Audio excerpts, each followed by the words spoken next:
And so we live in abject fear of the one that we're supposed to be connected to, because they've told us you gotta walk this tightrope and this line, and if you walk all off the line, he's gonna send you to hell. You could live 30 years worshiping and living for him, make one error, and if you die in that error, you go into hell. What in the name of common sense does that mean? Are you crazy? Why would I even serve him if he's that sadistic and masochistic? I don't need a God like that. And so if I am so focused on staying on the line, I can't fulfill my assignment. But my God is big enough to handle my fault, my screw-ups, my mess-ups, because he's already prepared for what I might do. He knows what I'm going to do before I do it, and he already made preparation for me before I get there.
What follows darkness is light.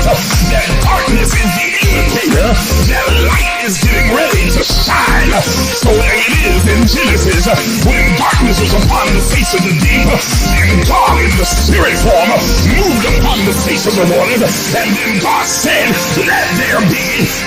Because darkness precedes the light. Are you understanding what I'm saying?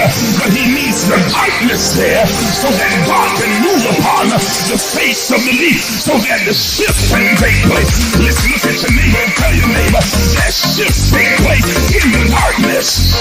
Oh God, y'all didn't hear what I just said. Everybody's not going to see the shift that's happening. They see the chaos, but they don't see the shift.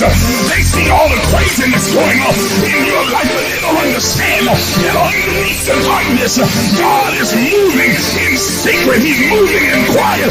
He's moving in the hidden places. He's moving in the cracks and the corners and the crevices. He's moving in places that you cannot see. And when the light comes, they're going to see a new order.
untying.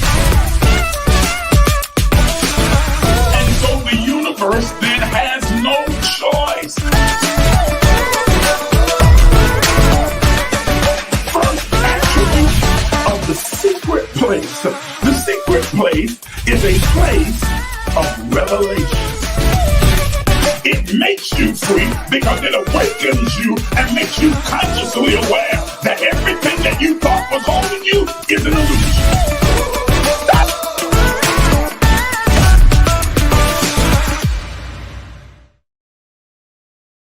Good morning, everybody. Welcome to the Emerge Empowerment Session. I'm so glad that you're here. I'm your host, Isaac J. Miles Sr., and I'm excited about being able to communicate and talk with you today, to have these conscious conversations that empower us all on our journey towards spiritual wholeness. I'm so glad that you decided to get up early this morning and join me for this time as we converse around some what I believe are important issues.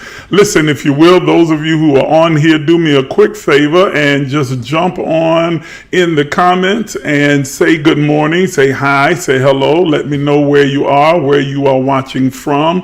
And then also take a moment and tag and share this live broadcast so that you can invite others to come and be a part of the conversation with us.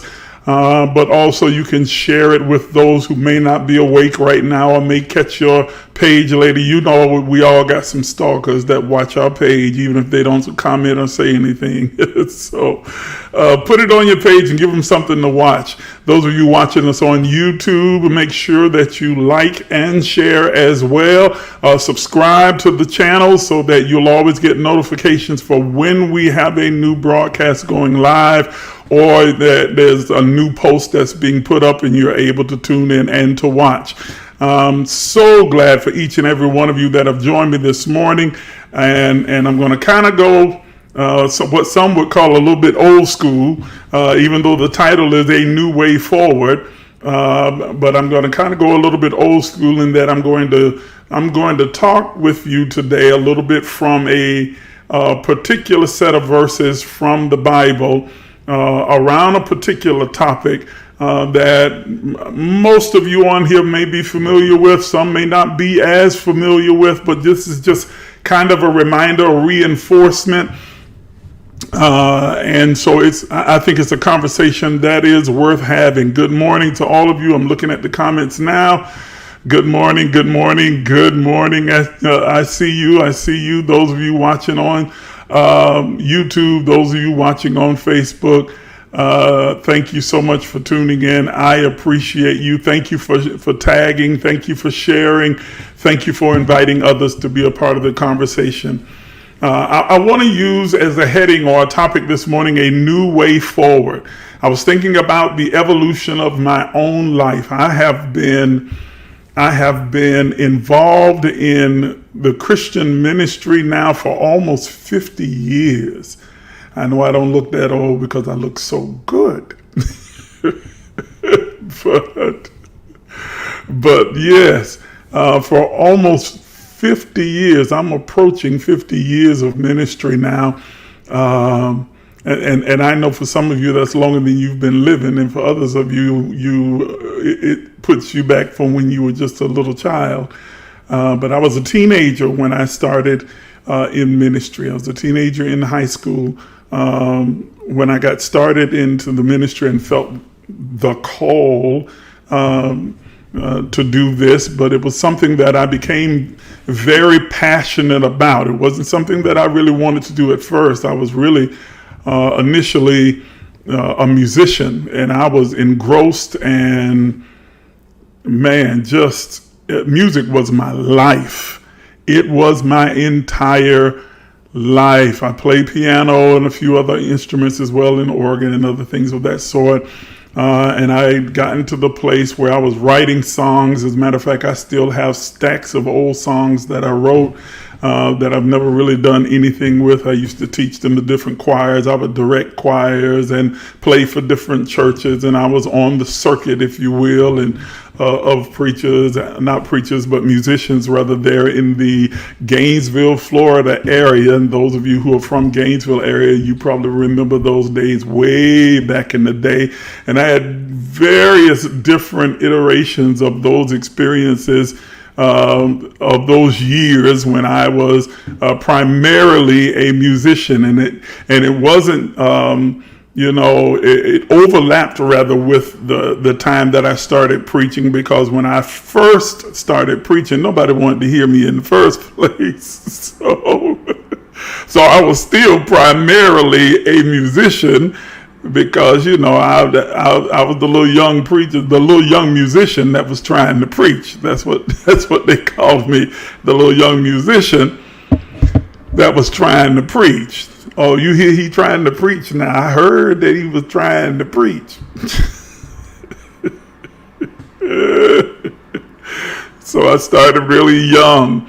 But I was primarily a musician, loved writing songs and directing choirs and traveling around with choirs and moving from this church to that one to be their minister of music. We weren't called the minister of music then. You were just a musician, period, a choir director.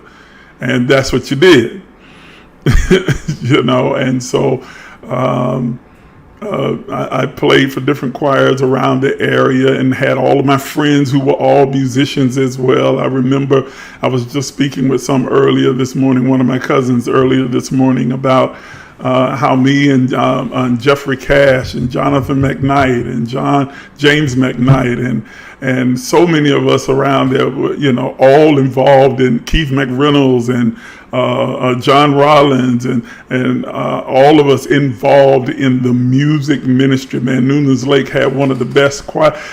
Back in that day, you had Noonan's Lake Church of God by Faith, 15th Street Church of God by Faith, Williams Temple Church of God in Christ, First Missionary Baptist Church. Yes, that was the church my father was the founder of.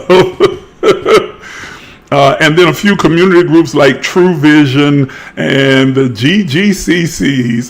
That's Jesse Gainey's organization then. And I was a part of the GGCCs for a while until we started True Vision. Then I was with True Vision. But we had some of the best choirs and musicians around. I mean, Noonan's Lake had a whole band. They not only had the choir and the organist and piano, but they had saxophonists and trumpet players and trombone, and that was really like, what a great day. I mean, and it was a ball whenever we would come together. Oh yeah, I forgot about the Camps Crusaders too. Dude. And matter of fact, most of us were all related, Camps McKnights and, Miles and Watson, all of us coming from right around there in the same area. And we would have some of the best gospel music programs you ever want to come into. Lord have mercy. This was before Beverly Crawford became Beverly Crawford. She was Beverly Camps, and nobody really knew about her except for right around there in the Gainesville area.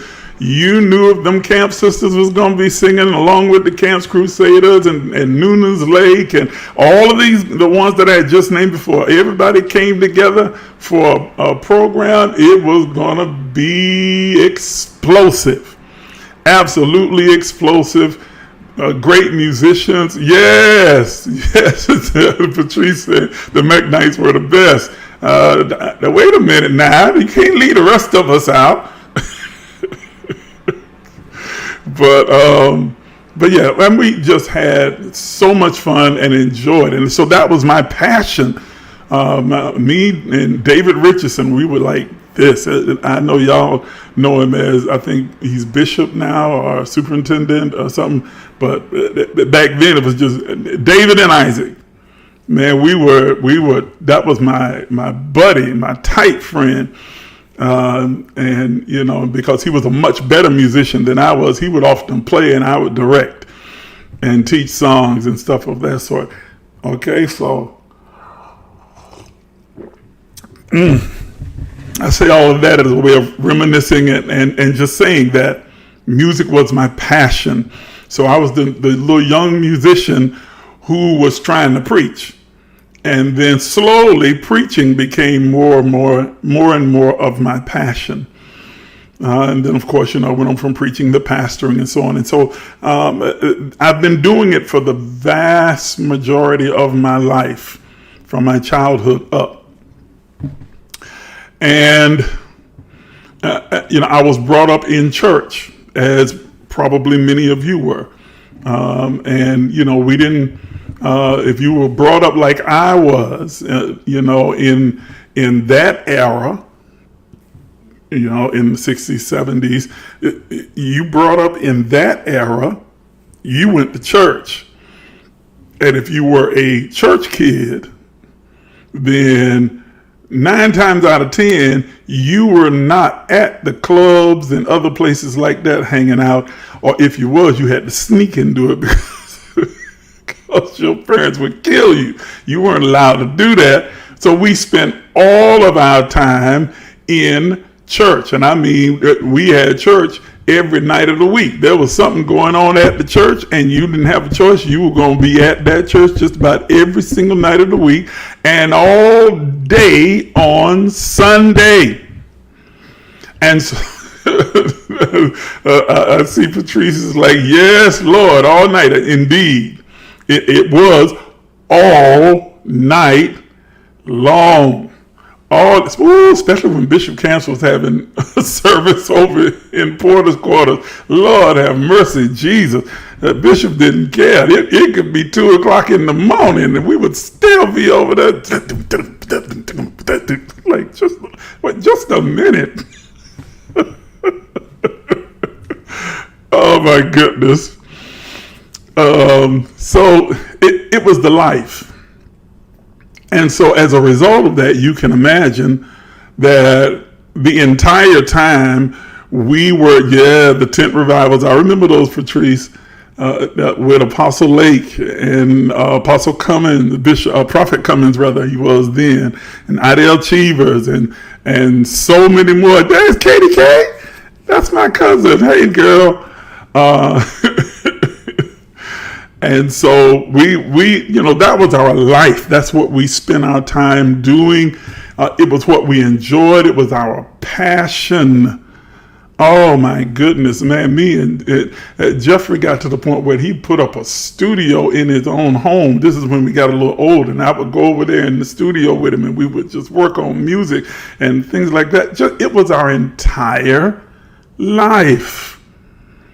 It was our life, and so was church, and so was ministry. And so as a result of that, you can imagine that we were grounded, entrenched in certain ideologies and doctrine that we had been convinced all of our life this is the absolute truth. And we weren't miserable. But, people talk about how church hurt and that y'all too sensitive. Y'all a bunch of punks today. So if you had been around when we were coming up, you definitely would have been hurt. Hey, you don't even know what church hurt is because they didn't spare your feelings. Mother Reese and Bishop Camps and Bishop McKnight, they didn't spare your feelings. They didn't care about your little feelings being hurt. You would have went home crying every day. Oh my goodness. So we were convinced and entrenched in certain doctrinal ideas and beliefs and teachings that we just accepted at face value because that was what everyone taught and believed. There was very little difference in the different belief structures and systems that existed at the time. There was a little bit of dichotomy when it came to Baptist, Methodist, and Pentecostal, but for the most part, fundamentally, they all believed the same thing, and our community was entrenched in the same thing. You might have had a few, that were more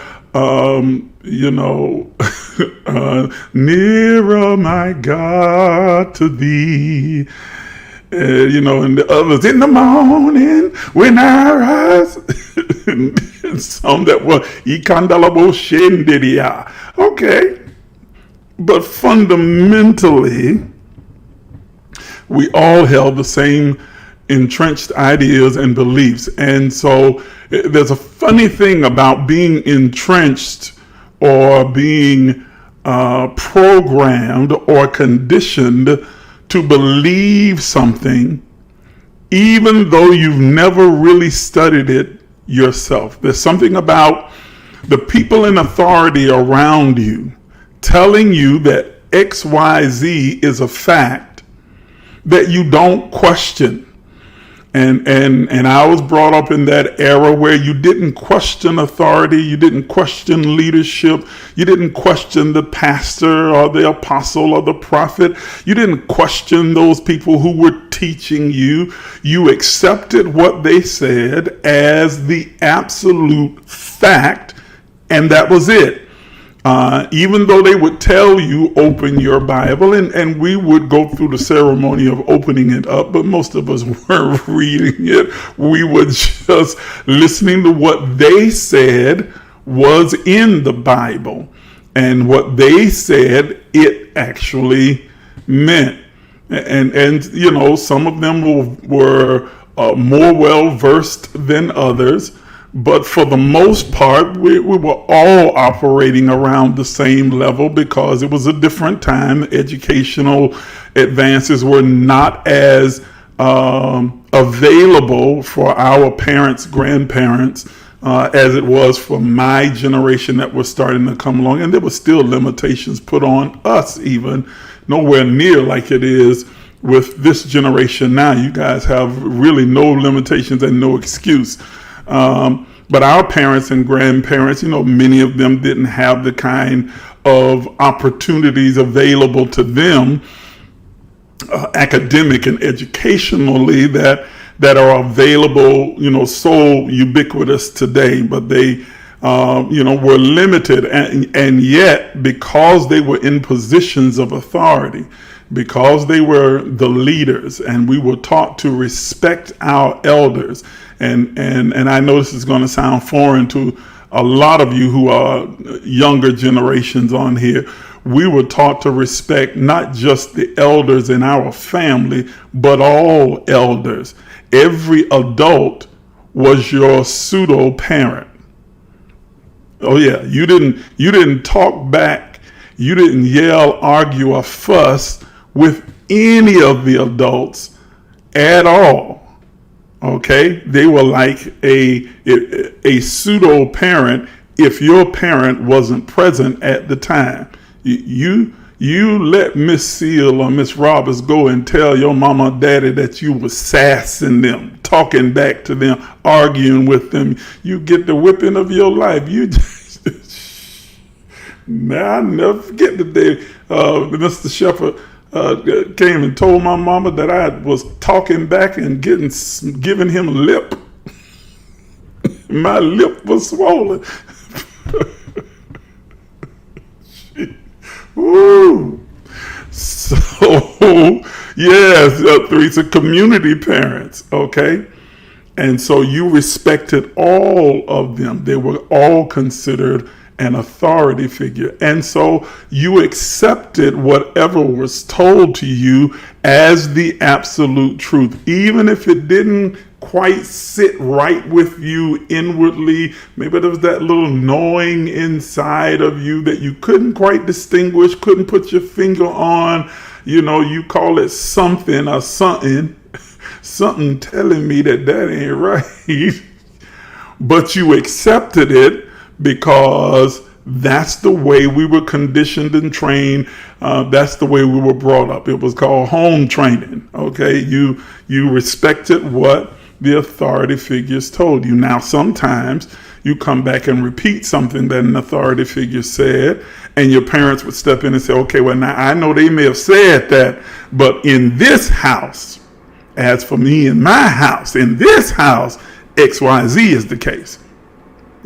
Okay, and you were able to make the distinction rather between their authority and your parents' authority. They were the ultimate authority, because if they said it, that's the absolute law. Nobody, not even another adult, could challenge that.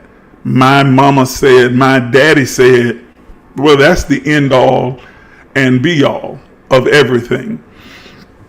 And so that was the way that I was brought up. And many of you from my generation, we were all brought up that way. And so in turn, we were the same way when it came to church and church leadership. You didn't question or argue or debate with those who were in leadership, and maybe amongst themselves. I did find this out much later on in life as I grew in ministry, that they would debate amongst themselves sometimes, but certainly a common member of a church, you didn't question or debate, or you be labeled, rebellious and stiff-necked and rebuked and embarrassed and humiliated, and man, that was just unacceptable. Okay. And so as I began to grow and develop in ministry, drifting now further from the music and making ministry the more primary focus of my life, I found myself parroting all of the things that I had grew up hearing all of the preachers who were far older than me had been saying the entire time. Now, as quiet as it's kept, most preachers of my generation and the generation that followed me, now the next the younger generation, they kind of shifted things a little bit. But my generation, the generation that followed me, did the exact same thing. Few were actually researching, studying, for themselves, and certainly I was an adult almost. Well, not quite. I was close to being an adult. I was like 16, 17 years old when I first started learning anything about Hebrew, Greek, and Aramaic. That was Dr. Williams, Dr. Detroit Williams at Williams Temple, who was such an educated man. He was the exception to the rule. He was one of the few of the older generation of men who had been educated and had a firm grasp of all of these different nuances of the Bible. And so he introduced me to Greek and Hebrew and Aramaic that began to bring an entirely different light to my understanding of the Bible and what we called the gospel. Men like him and Jacob James, who was not as well versed, but was definitely well versed and well educated. He was an etymologist, which was a strange thing to see in my time as a kid. I mean, here he was working for the University of Florida as an etymologist, a scientist. Okay. But he was also a pastor. But people like him began to expose my generation to the Hebrew and Greek and Aramaic and doing actual research of the scripture. Now, I don't know if they understood that what they did and what they were giving us as tools would become the catalyst for such radical change, but they did. They gave it to us. They gave us these tools. And I think about, so many of the others who we all started out in ministry growing and developing together. from Charlie Perry, Mark Welch, Derek Mercer Sr., not Jr. Derek Mercer Jr. is on here. He's like my godson. I love him. I watched him grow up, him and Deirdre. I watched them grow up as little kids. And their dad and I were friends at one point, very close at one point. And Jeffrey Cash and James McKnight and Jonathan McKnight and so many, all of us just starting out in ministry and developing and growing and learning and researching. And that light, that little bit of light, by giving us exposure to more academic tools that were available for us to be able to understand, we were able to grasp concepts that the generation prior to us had not really grasped, or if they did grasp it, they didn't grasp it well enough to be able to teach it or explain it or expound upon it. And so it expanded the worldview and our spiritual view in the culture. And I imagine that this was happening all around the world and all around the country at the same time. But I'm just speaking about my experience within the circle that I was growing up. And so this expansion began to shift the culture. And of course, there was some tension there as a result of that shifting. And so you started to see more and more people, almost became comical at one point, applying these tools in their preaching, well, the Greek says, and the Hebrew says, and the Aramaic, and we be pronouncing the words wrong and still taking things all out of context. We understood how to get a lexicon and look up a Greek words that didn't understand context. So you might have the original meaning of the word, but you still got it out of context, so that still changes everything. But it began to expand our spiritual view. Okay, the generation that followed mine, listening to us, picked up on those context clues of the scriptures and began to expand it even further. Every generation brings about a drastic shifting and changing in our concepts, ideas, and beliefs, our perception and perspective on God and on spirituality. Every generation we experience this dramatic shift. But none of them have been as tumultuous, if I can use that terminology. And believe me, I speak from experience. I, watched preachers from my generation and even from the generation before me try and introduce new ideas into the lexicon and the glossary of the Christian church, specifically the Black church, be met with all kind of resistance and hell. Okay?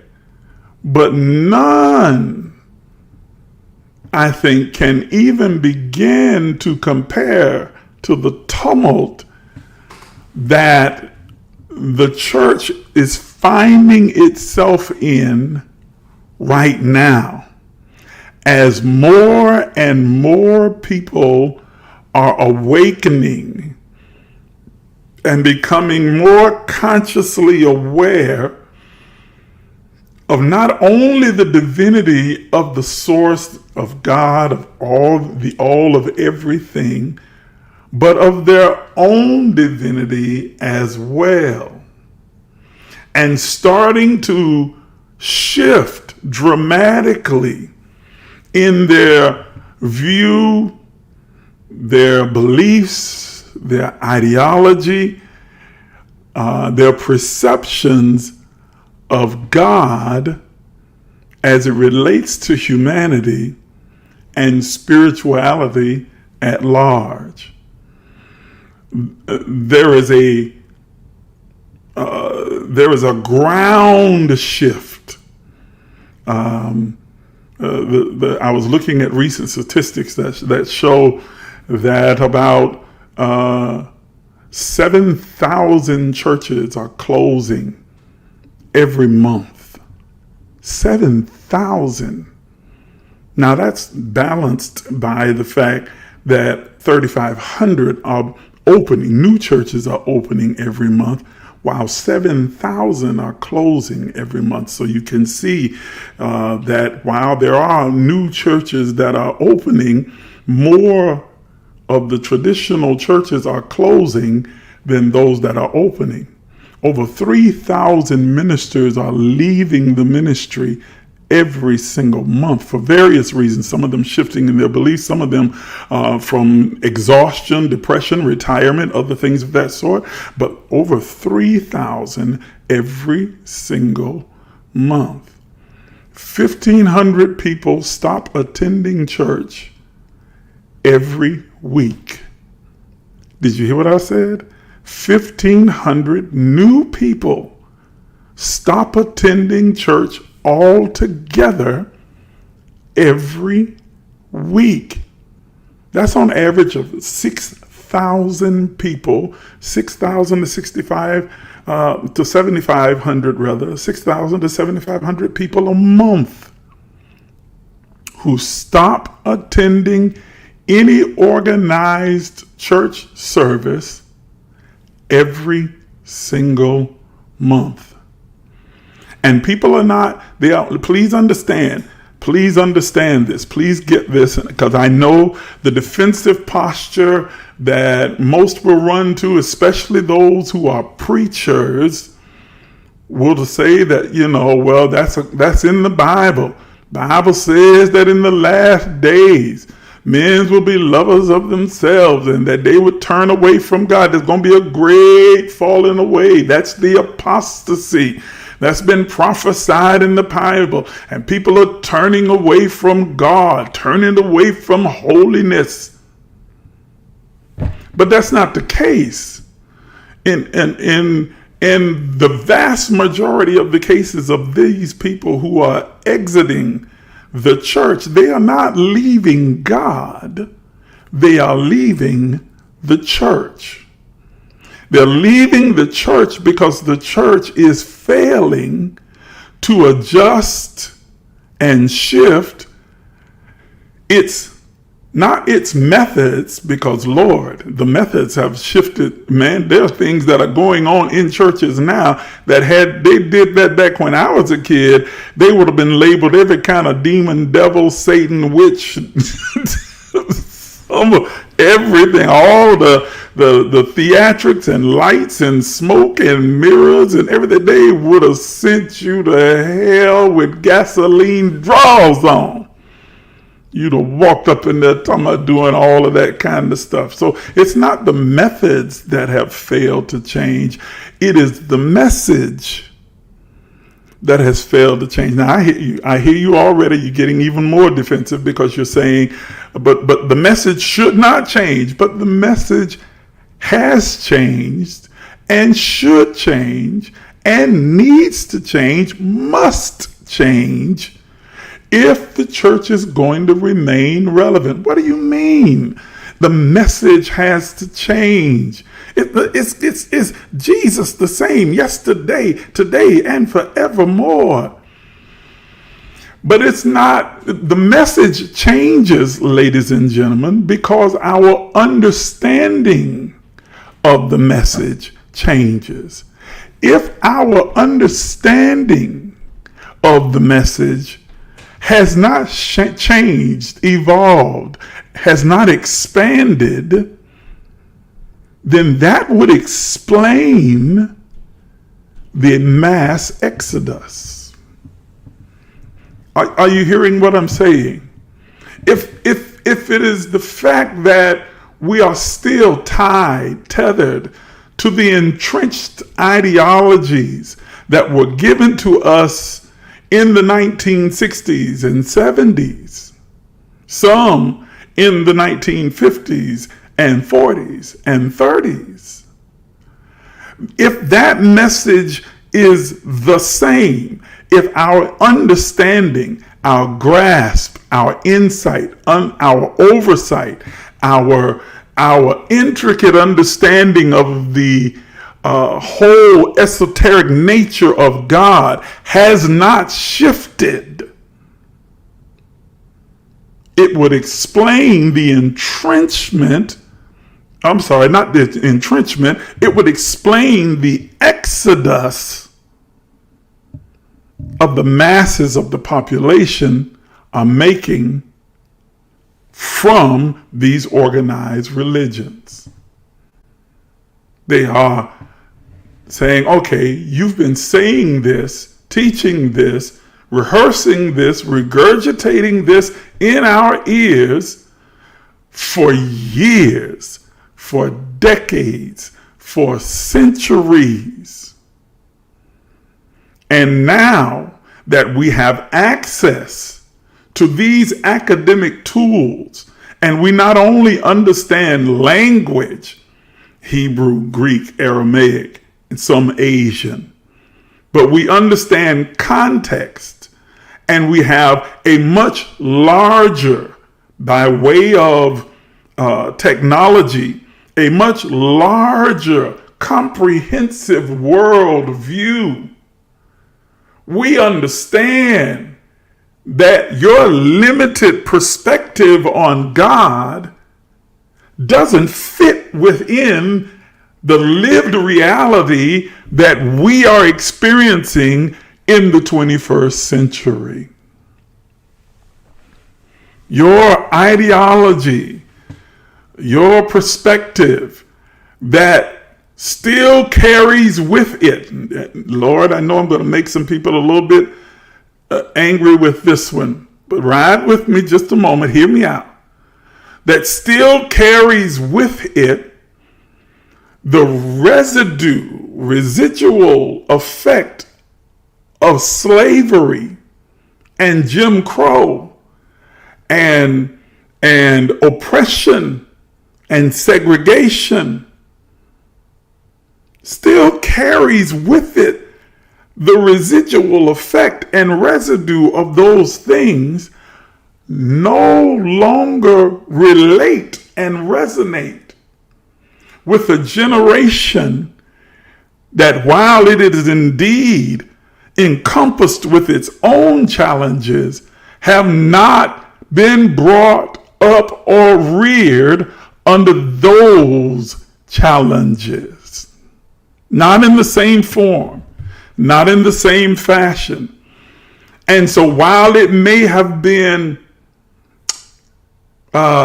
convenient, relatable, and even easy for us to visualize and perceive God in this sociopathic, tyrannical view.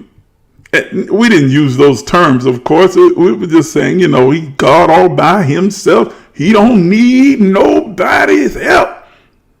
And he's a vengeful God and an angry God and a mad God and the God that regrets that he ever made you. But he can be appeased because of his son, who stands between you and him, saying, I know you want to kill him, but don't do it, my blood. See, remember, I shed my blood for him. I know you don't like him. I know you don't like them. They make you sick. You want to spew them out of your mouth. I know because you already destroyed an entire generation with Noah and killed everything except for 8 people. and start it over, and you already promised that it won't be water but fire next time. I know that you can't stand them. This is not the terminology that's used, but that's the fundamental idea behind what we had been taught. But if the accuser of the brethren come and say to you, look at them and look at what they've done and look at all their mistakes and look at all their errors and look at all their misjudgments and look at all of the things that they're doing.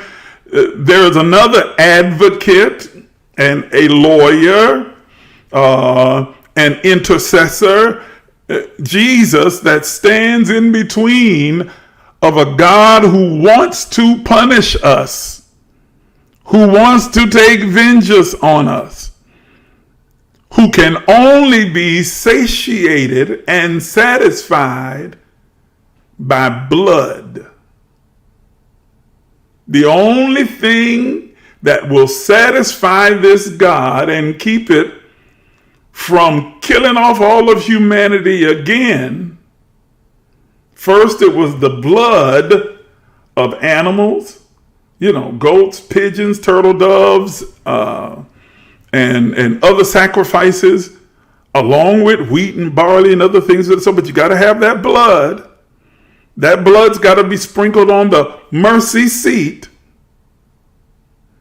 And now it is satiated and appeased by the blood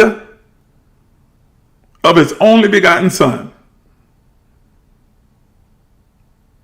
It's like, I can't. Ooh! Y'all getting on my last nerves. I'd kill every last one of you if it wasn't for Jesus. You better thank me for Jesus. Thank God for Jesus. Yeah, you better thank me for Jesus.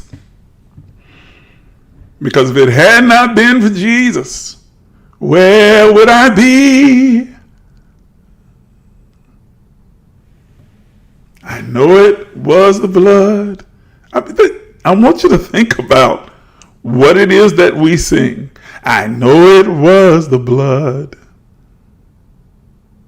Not the life, not God's innate goodness, love, graciousness, kindness, but the brutality of the blood and the asphyxiation on the cross, the torture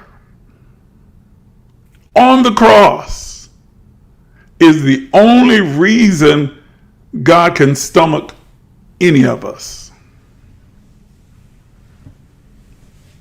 Come on. Don't turn off. Don't leave. Stay with me.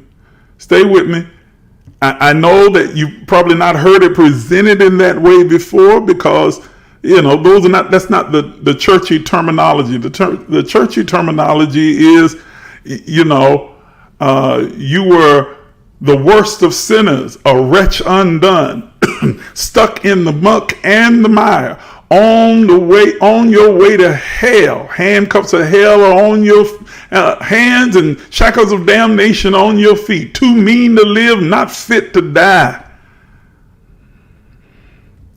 And yet Jesus reached down and rescued you and dipped you in his shed blood, washed you in that blood. And now, whenever he holds us up, or whenever we stand before the Father God, he doesn't see us. He doesn't see us anymore. He sees the blood and says, okay, you pass, you accepted, you good, long as you got all that blood on you. Now you come out from under the blood and you're damned. You go into a torture chamber for eternity, and you're going to burn and never die. Forever.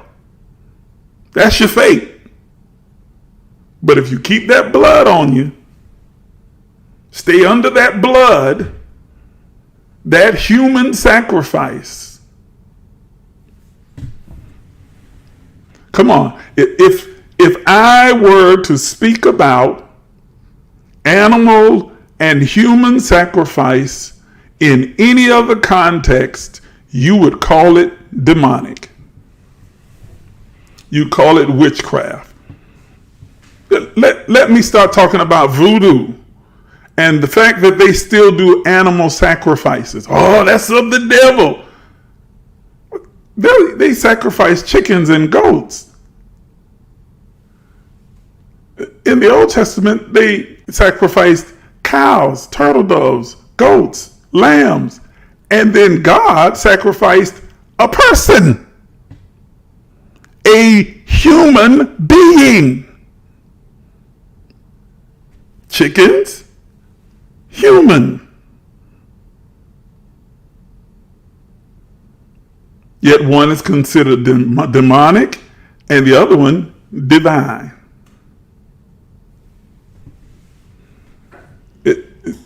This generation is more logical than that. They are asking the questions, why does an all-powerful God need animal and human sacrifice to appease it?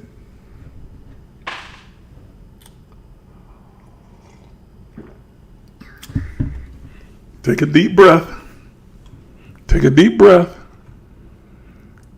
Because we're going to keep going. I've not put up any comments. So let me go over real quick and just check some of the comments.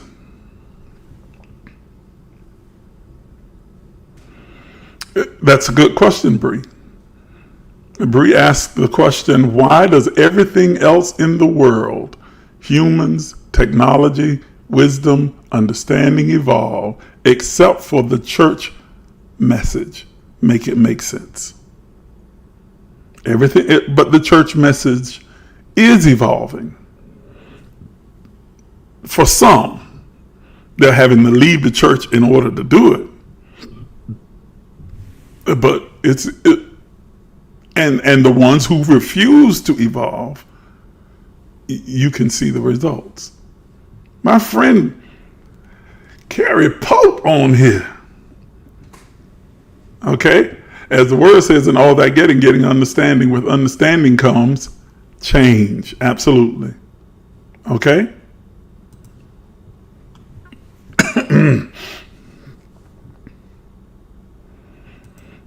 Bree goes on to say, always introducing Jesus by the degradation of souls, fear, and horror. It is a fear-based religion, fear-based ideology. People should be asking the question, why are gods fixated on blood as exactly? Exactly. And how does that separate our God, the one that we claim is our God, the God of the Bible, from the God of the Quran, or the gods of Egypt, or other gods that you call pagan that required blood and human sacrifices, if the God of the Bible did the same thing?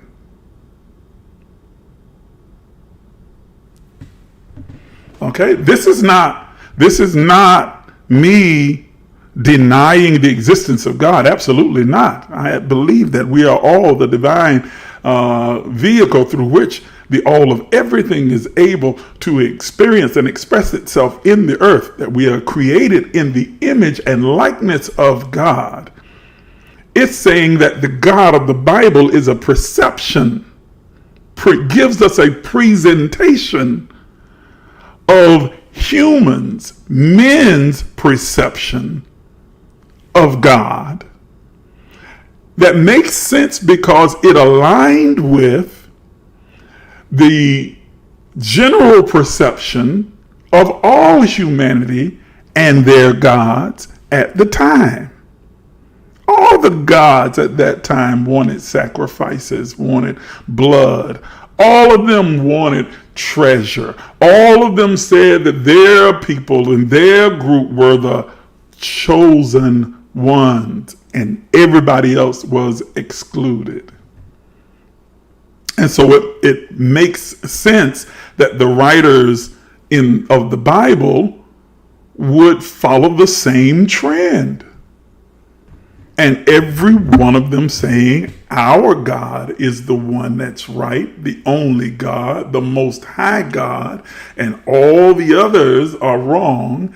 And our God and our exclusive club is the one that is chosen. And everyone else, well, they might be good people, they might be nice, they might be kind, but they're going to hell.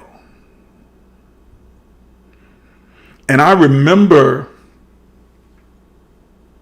as I began to read and study and research and start using the tools given to me by people like Dr. Williams and Jacob James and others, Apostle Lake Jr., not Apostle Lake III.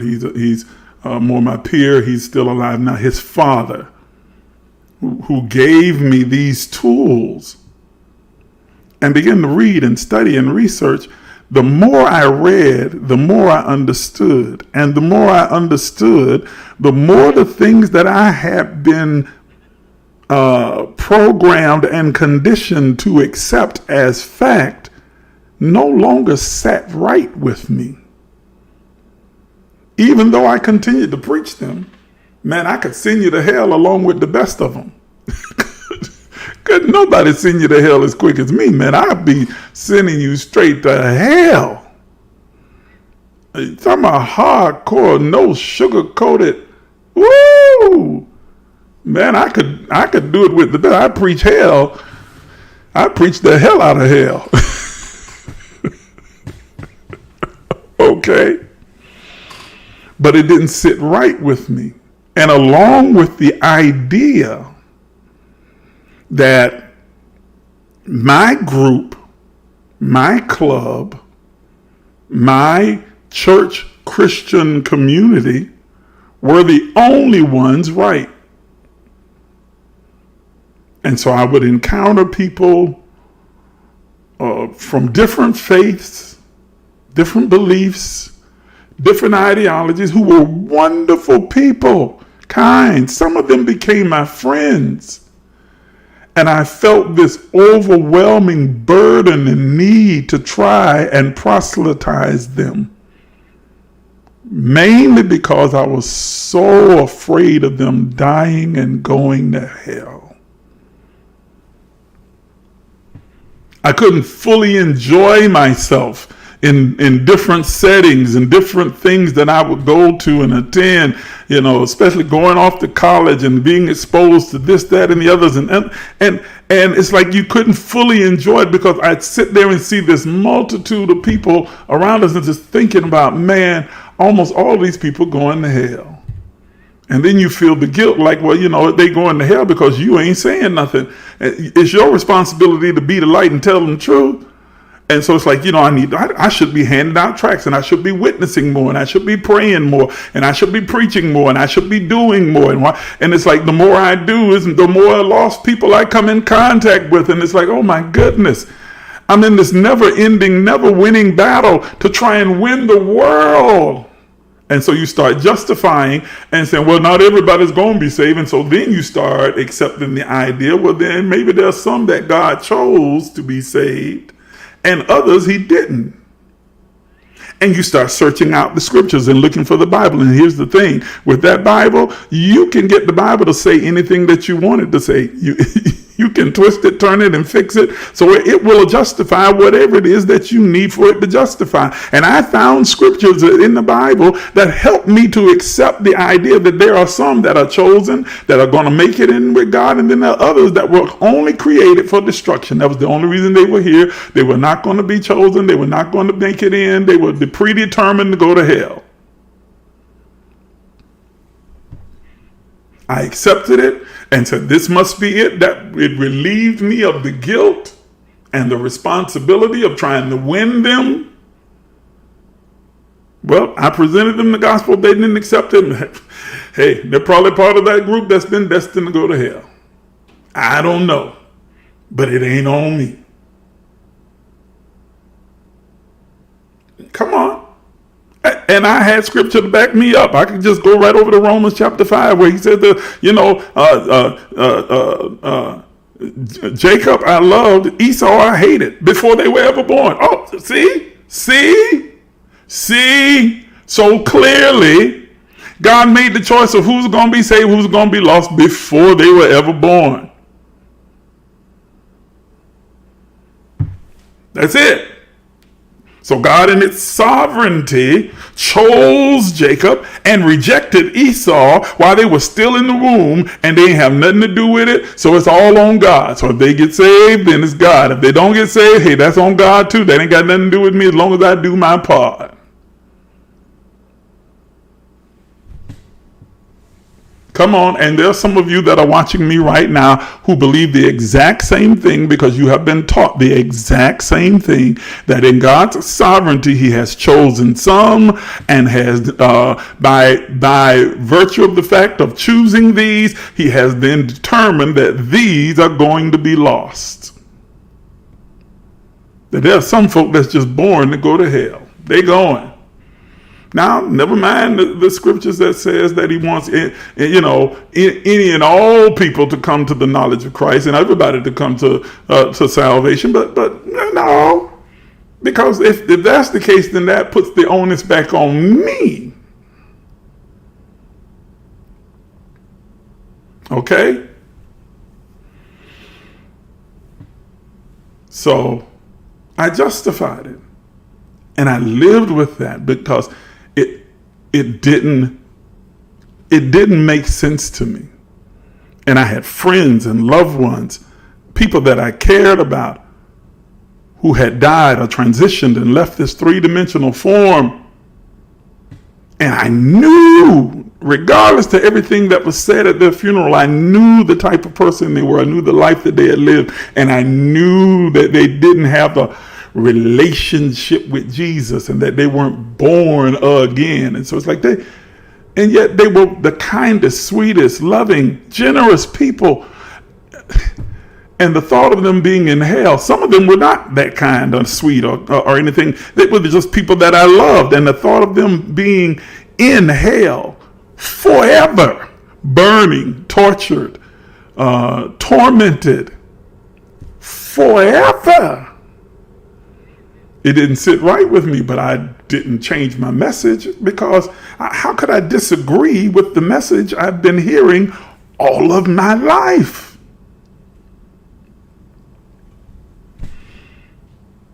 Are you understanding what I'm saying? And so we presented a gospel, and I say we because I was very much involved. I was traveling, man. Listen, you see me now. You didn't know me then. Some of you did know me then. Man, I've traveled this entire globe. I've been to 9 countries around the world preaching. Preaching afforded me the opportunity to go to 9 different countries in just about every single state in the United States with the exception of 3.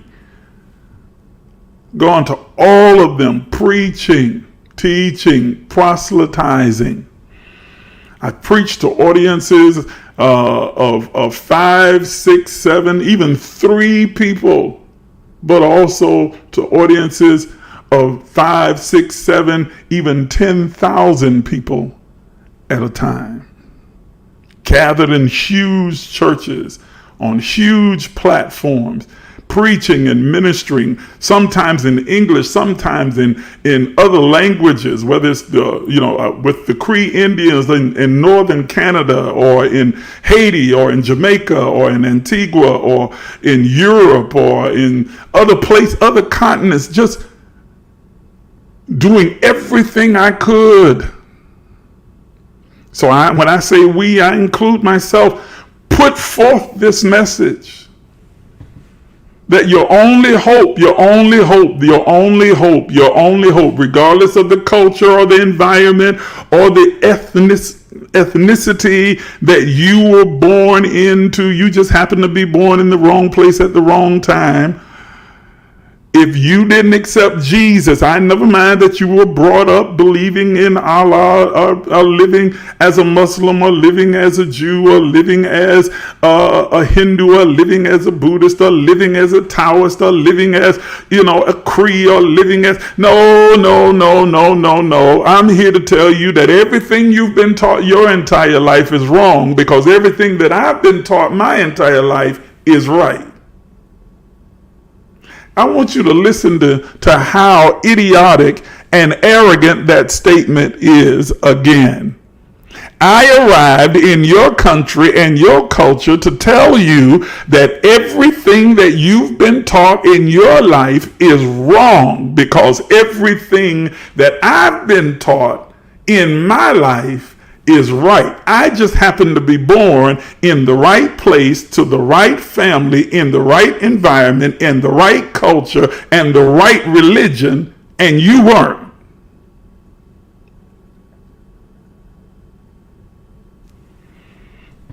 I want you to just sit with that for just a moment. Let that marinate. Let that marinate. Let that just float around in your mind, and listen to the preposterous, arrogant nature of that statement. And while we would not come out and say that verbally, that is essentially what we were taught and sent out as evangelists, missionaries, and preachers, and pastors, and prophets, to do. To go into all the world, that's what we thought that text was telling us, and to tell everyone in every one of those places, you happen to be born in the wrong place at the wrong time, to the wrong family, in the wrong culture, in the wrong religion, and all of us happen to be born in the right place at the right time, to the right parents, in the right religion, in the right culture. So you need to divorce everything that you have known and embrace what we're telling you. It is your only hope for salvation. It is your only hope for eternal life.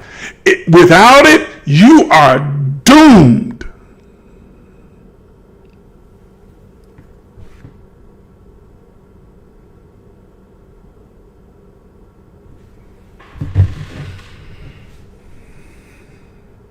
Sit with that for a minute. Because that is the foundation of the Christian edict. We are right. Everybody else is wrong. And if you don't convert to what we say, you're doomed. You're damned. You're lost.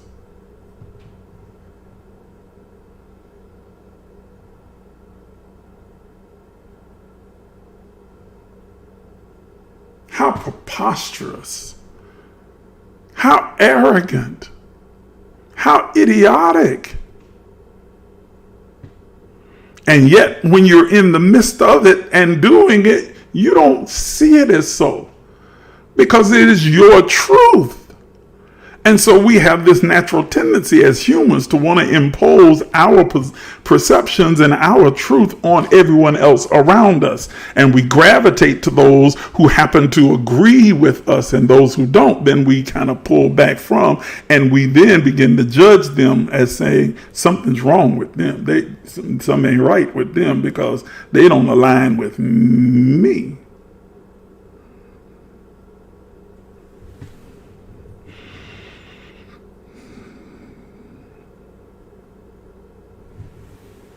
Are you hearing what I'm saying? Man, I'm overtime already. Great day. I cannot believe I've been on for an hour already.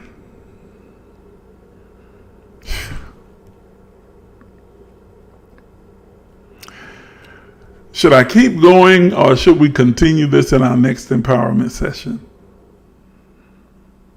I don't want to weary you and tire you out. There's only a few of you on here right now, and the numbers are starting to dwindle a little bit. And so, I know that many of you have other obligations and other things that you need to do on this morning. Everybody's not just laying around drinking coffee like me.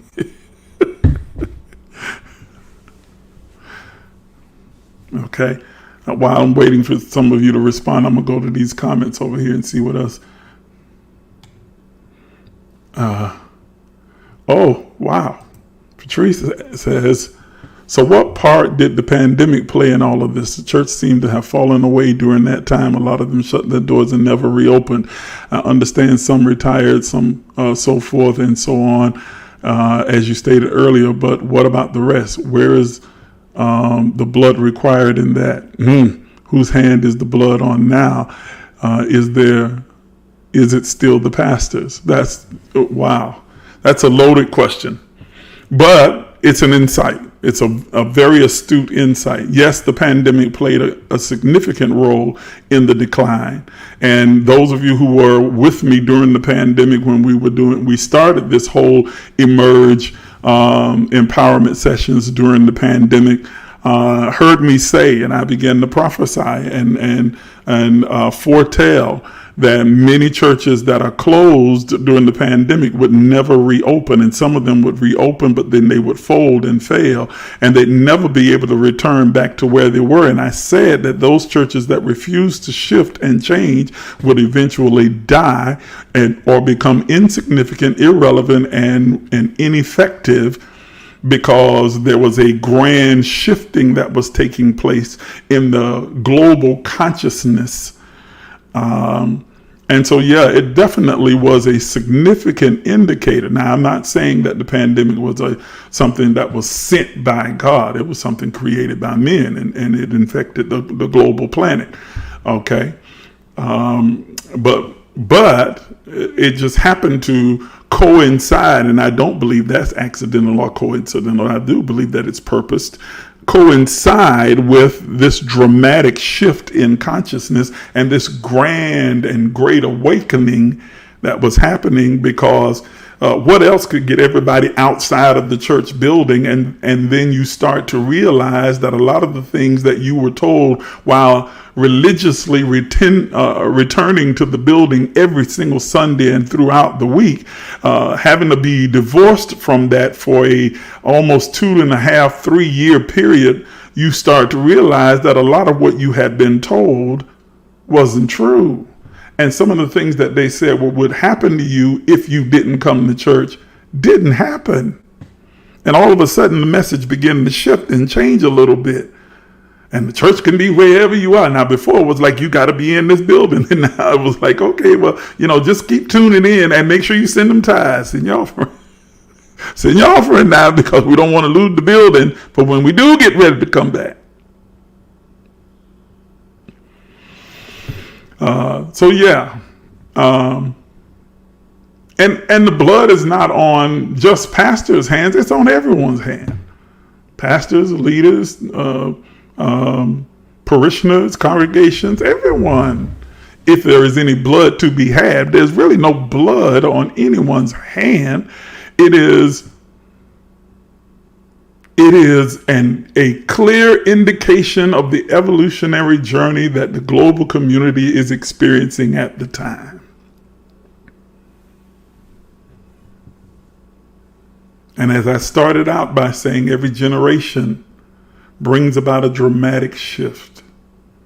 And we're in the midst of one of the most dramatic and tumultuous ones, because people are awakening to real truth, and they're no longer willing to just buy into what has been said and has been taught simply because someone in authority said so.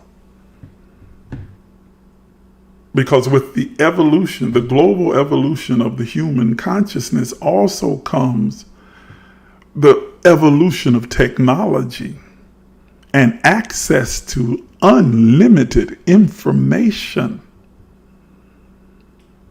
And so, whereas before there was an internet and computers and cell phones and limited access to academic higher academic learning, and there were even fewer in the black community of preachers and pastors who attended seminary. And incidentally, that word seminary is the same, uses the same root word for semination or semen.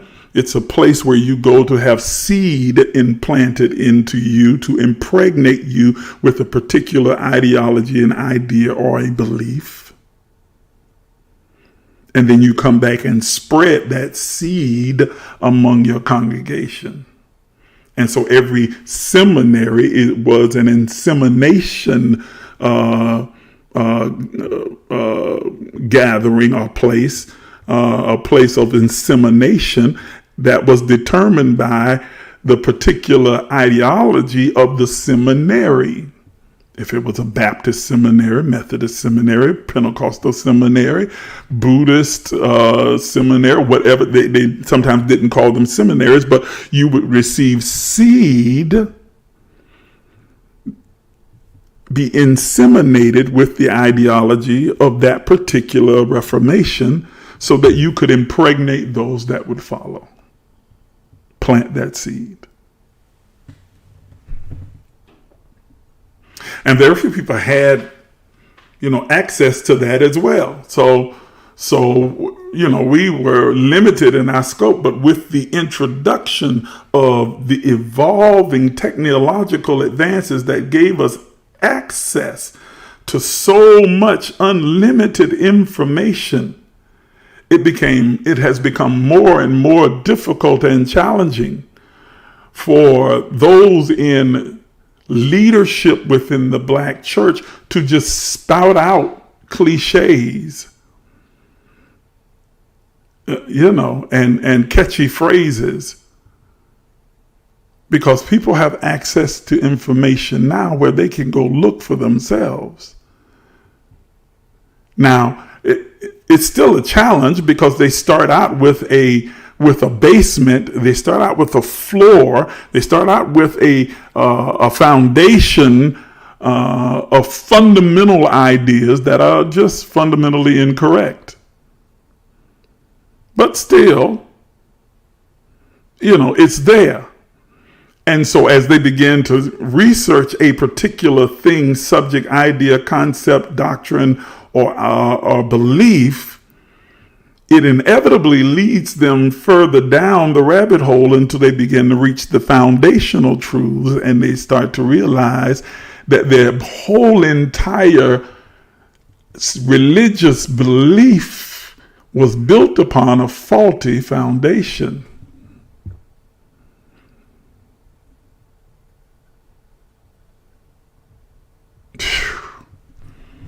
Man, I got so much more. I wanted to read a couple of texts from the Bible that come into conflict with the message that we have been conditioned to preach and teach, and people have been conditioned to believe. The Bible is littered with scriptures that totally contradict the entire idea, the concept that we continue, some rather, not we, let me take me out of that some others still continue to propagate among the congregations because of a need to keep people entrapped with fear and trembling, because nothing is easier to manipulate than a people that are afraid.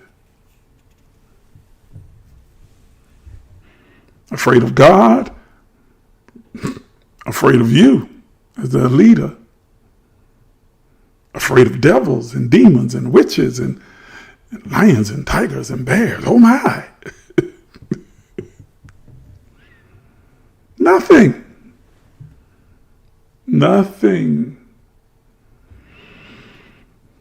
Okay. I am going to stop. I've got so much more. I wanted to look at 2 Corinthians chapter 5, verses 17, 18, and 19. Therefore, if any man be in Christ, he's a new creature. All things are passed away. all things are made new. But then the next two verses are significant, because in those next two verses, it expands upon the original thought about if any man be in Christ. It talks about the work and ministry of reconciliation that was not made possible, but that was elevated and brought to light by the life and legacy of Jesus, who was the Christ, who operated in the Christ consciousness, and that through that chosen sacrifice, through that life that he lived, and the sacrifice was not the cross, it was the life that he lived while on the earth. I know that one really shook you. I should stop because I'm not going to have time to really go into it.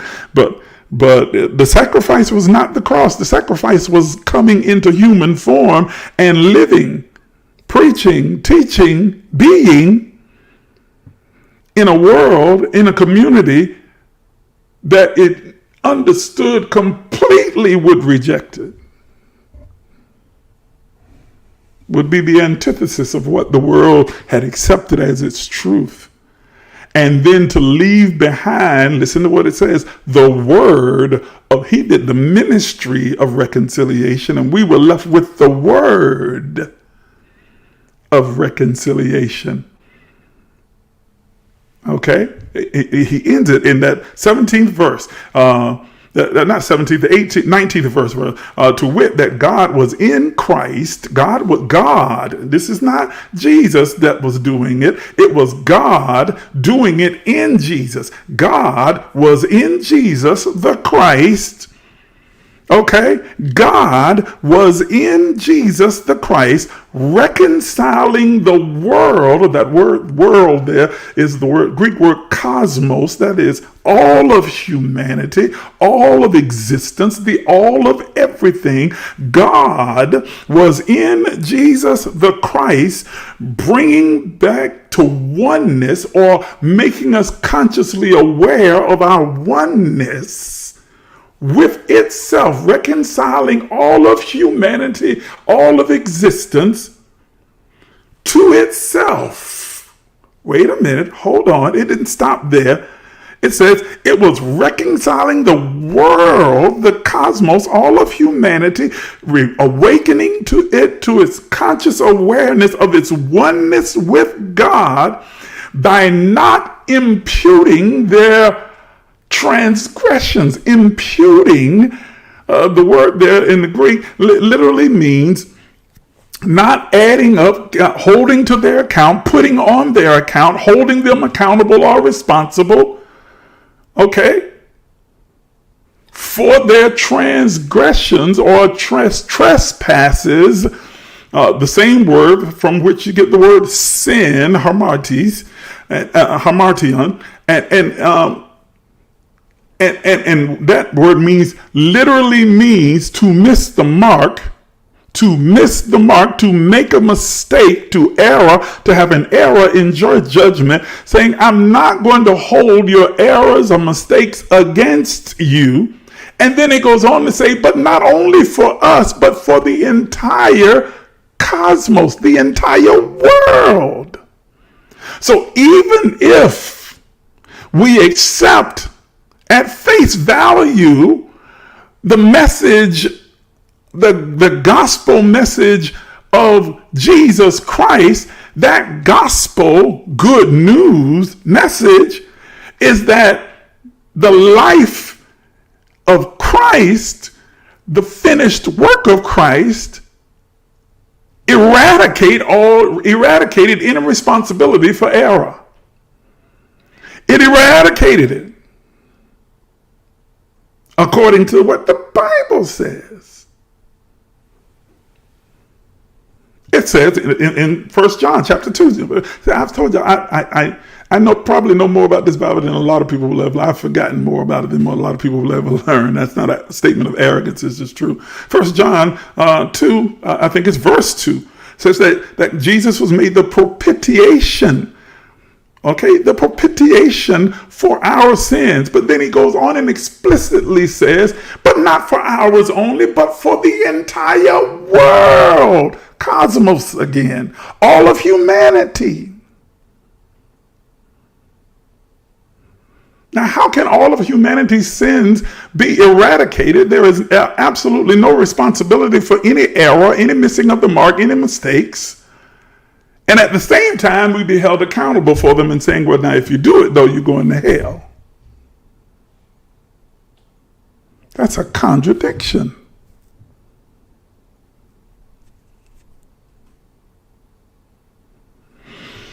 I got to stop.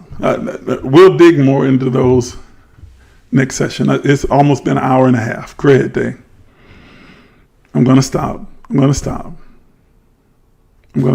Yes, Bree. Bree says, that's enough for anyone to sit down and think, but still choose to sit down. But many still choose to sit down on ignorance. It's true. Some people embrace blindness and they want to remain there. But there's a vast generation that is awakening, and it's continuing to happen, and it's causing so much tumult within the global community, but specifically in the church world. Okay? This is a new way forward. It's not a new world order. It's not and all the other stuff that they used to have us scared about in church. Oh, the new world order is coming. It's 666. It's the Antichrist. Oh, it is a new way forward. People are evolving in their understanding and therefore evolving in their perception and perspective on the all of everything. And I hope that you will too. I hope you'll continue the journey with me here next week as we continue these empowerment sessions. Thank you so much for tuning in with me today. Listen, I need, for those of you who would like to and feel so inclined to do so, to sow your best seed today and give a gift that will help to support the work that we are doing here in trying to bring light and understanding and love to so many other people. Your gifts of love, your generosity make it possible, and continue to support the work that we're doing to help to build and expand this particular platform. If you are being enlightened, challenged, and blessed by being a part of this community, then it's only right that you should give and sow into it and show your appreciation. So I'm asking those of you who remain here, a lot of people have already dropped off, but those of you who are still here, take out your phone right now. Some of you have never given before. You watch all the time and yet you never give. Some of you have only given once or twice in the entire almost 4 years now that we've been coming on. It's only right that because you are a participant and a partaker that you should share and give and show your appreciation. So I'm going to ask you to do so by using one of the means that you see on the screen. Take out your phone or your device and do it right now while you're thinking about it, before you get caught up in all of the hustle and bustle of the day.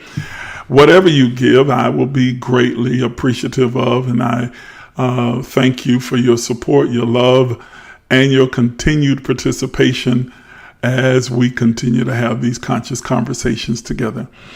All right, I'm looking forward to having this conversation and continuing it with you later on next week. This week, please continue to hold up my dear friend, mentor, Bishop Carlton Pearson. And I say friend, even though I've never even met him face to face. I've never met him, as we say, in real life. We've only communicated a few times through messages. And then I followed, of course, his life and ministry for a number of times. But he's had a huge impact on my life, a huge impact on so many millions of other people's lives as well. And so, as he is preparing to make his transition out of this form into the next iteration of life, we want to be praying for him and his family and all of the people that are around him, that love him, that are connected to him. Let's send out good vibrations. What a powerful and impactful life he has led. And even in this transition, he continues to impact the lives of people positively. So please hold him up in prayer as you go throughout your day and throughout the week. God bless you. Have a wonderful, wonderful day.